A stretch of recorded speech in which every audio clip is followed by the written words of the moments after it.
Flagbat for the week November 2nd, 2015, entitled Clowning with PTSD. I've just returned from Guatemala, and the first ever Patch Adams Gesundheit clown trip comprised exclusively of disabled war veterans.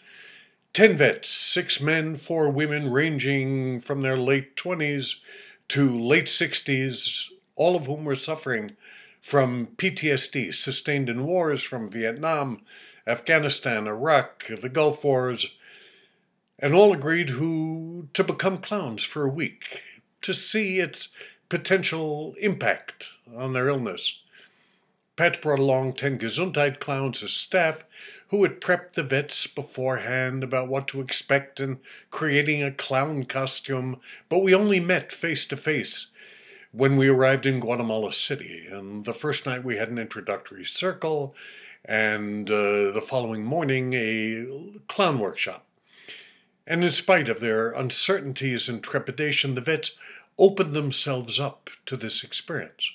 They dressed up, put on their noses, and visited institutions, some of which locked, hospitals, orphanages, schools, marketplaces, where they sometimes saw severely disabled people, young and old, where they sang, performed with puppets, played games, pushed wheelchairs, and were able to depart from their ordinary realities to open themselves to being fully present in the moment. We clowned twice a day, gave us lots of time together to talk on the bus rides to and from the venues. And from day to day, you could see their growing ease in making immediate, open-hearted connections. And by the end of the week, every participant had opened themselves up to places that for a long time they had closed their hearts to. For me, it was an eye-opening experience as well. I've never spent this much intimate time with traumatized war veterans, and they moved me. This experience again proved what it is that we all know to be true, that love, caring, and compassion are healing. They're good for us at the cellular level. We can see its impact on biochemical and neural mechanisms in the pleasure centers of the brain.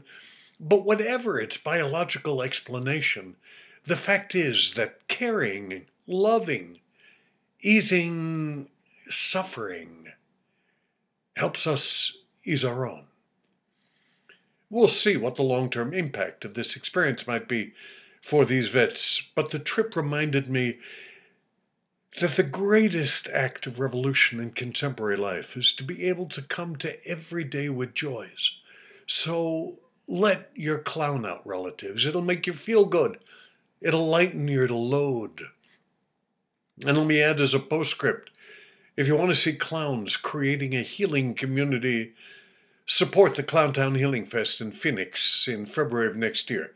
Check it out on the website, clowntownhealingfest.com, and be sure to take a red nose selfie, which you can find on the bottom of that homepage. Reach out, connect, touch someone. It'll help you come to every day with joy. I say this for all my relations. Mitakuye.